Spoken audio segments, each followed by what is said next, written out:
What is going on, guys? This is Jake at That Fit Friend, and today we are going to be doing an unboxing and first impressions of the Nike Metcon 8. I'm going to be doing a first workout in this model, and then I'm going to do a post-workout breakdown. So just sharing some initial thoughts I have with the shoe. Now, if you stick around till the end, or if you just want to jump there, I will be announcing a giveaway for the Nike Metcon 8. So once this model releases, I plan to give away a fresh pair. Also, the channel hit 10K subscribers, which I could not do without all of you. So I really do thank you. And I'll also be giving away a $100 Rogue Fitness gift card. But that being said, I got these in today. I ordered them off an eBay shop that resells shoes, so I'm guessing once models release in different parts of the world, they sell them overpriced to folks like myself. I do not want to tell you how much I actually paid for these, but if they are real or if they are fake, you are seeing it here first. This is the first time I'm actually opening it, and I've done my best to actually not look.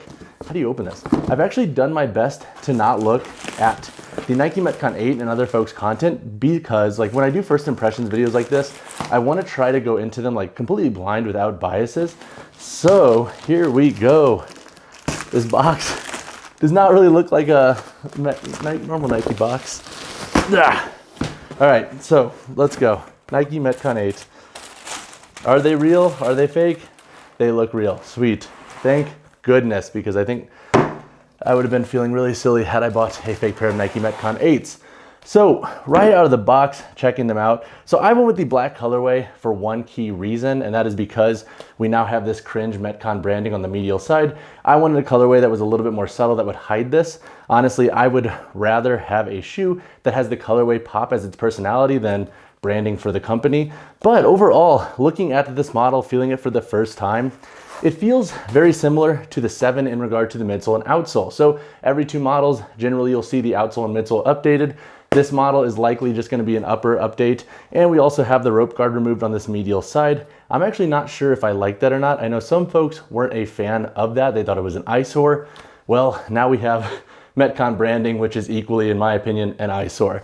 So overall, the shoe is giving me 7 vibes. Now, I'm curious about if this model is going to be actually worth it, or if you just go for a 7 and save a little bit of money, especially if they go on sale as the 8 starts to roll out.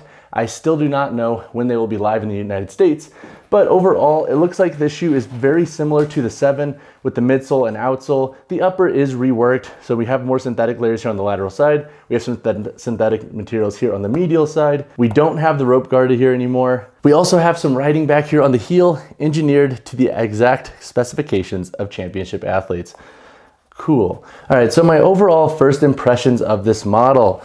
Honestly, like, I didn't think I was going to be blown away, and that is pretty on the money for how I feel right now. I actually am kind of sad I spent so much on this model, but similar midsole and outsole as the 7, so I'm sure stability and versatility are going to be somewhat similar in that context. The upper is different. However, I'm not necessarily sold it's going to be better. But I mean, obviously I'm not going to know until I actually test it. We still have the lace lock mechanism, but we don't have the Velcro down here at the bottom of the tongue actually. So you can only lock the laces up now with this feature. And we still have that thin foam removable insole. And the upper in general just feels a little bit more slick here on the medial side. So I'm curious how that's going to fare, because we still have that outsole wrap on the medial side. So I'm sure it's going to be fine for rope climbs. But for folks who really relied on that guard, like, I'm curious how they're going to like the 8. But that being said, I started my Metcon 7 testing with a heavy deadlift workout. That is what I have in store today. So I'm going to go train, and then I will see you guys for some post-workout breakdown thoughts.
All right, welcome to my post-workout breakdown of the Nike Metcon 8. So today's workout entailed working up to a heavier dead, followed by heavier RDLs, power cleans, lunges, and then a little conditioning circuit at the end. Across the board, the Metcon 8 performed pretty well. It is very similar to the 7, so if you have ever worn the 7, expect the same thing in regard to fit, feel, and overall performance in the Metcon 8. You still have that React foam midsole throughout, you have the Hyperlift insert built in, the overall width and last construction is the same as the 7. And so now to the folks who've never worn a Metcon 7 and you have your eye on the 8, what can you expect with this model when it comes to performance? So you're gonna have a pretty stable training shoe here. So the forefoot is a little bit more responsive and maneuverable, so you get a little bit more wiggle room up here because you have the flex grooves in the outsole, and then back here in the heel, it is pretty blocky. So this is not going to be the training shoe that you're going to want to do running in whatsoever. Honestly, the heel has been a turnoff for me in the 7 too. And honestly, I don't really like the heel in this model either,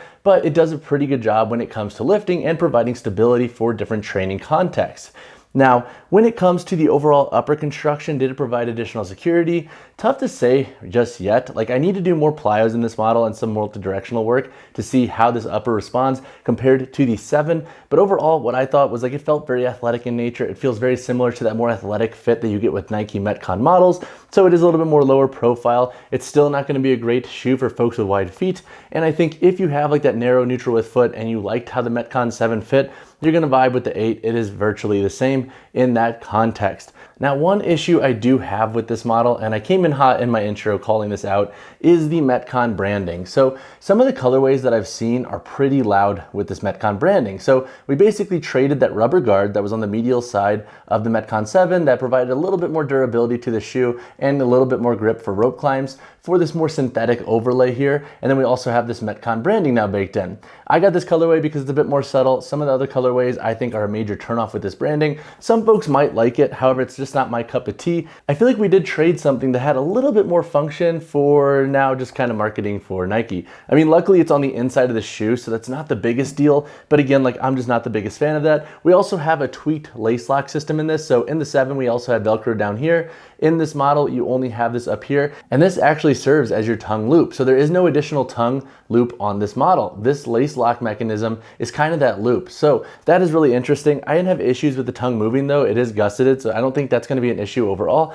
But I do have more workouts for this model. So I have a heavier squat session, heavier clean session, an athletic focus day, and then some CrossFit sessions where we're going to be a bit more specific with this shoe's performance, doing things like rope climbs and some common WODs that folks tackle on a regular basis. So that being said, the Metcon 8 is okay. It's decent. I want more sessions in this model before I really make a definitive call on if I like it, if I would say pass on it. It is very similar to the 7, so if you like the 7, you're going to like the 8. If you didn't like the 7, I would say probably pass on the 8 too, because it is very similar. We have a reworked upper, new tongue, and then also some Metcon branding here, and that's virtually it with this shoe. But I did mention a giveaway at the beginning of this video. So the channel just hit 10K subs. Also, in celebration of the Metcon 8 coming out, I want to do a giveaway for my next Metcon 8 review. That should go live in the next week or so, so keep an eye out for that. Now, if you want to enter into the giveaway, because I'm going to be doing a $100 Rogue Fitness gift card and a separate pair of Metcon 8s, so there will be 2 winners for this giveaway, all you have to do is check out that video, drop a comment on that video, and say whether you like or dislike the Metcon 8. You don't have to do a ton of things. I'm not going to ask you to subscribe, watch every video, but just drop a comment. It does help also boost that video up, so it's a win-win, and you'll have a chance to win some pretty cool stuff.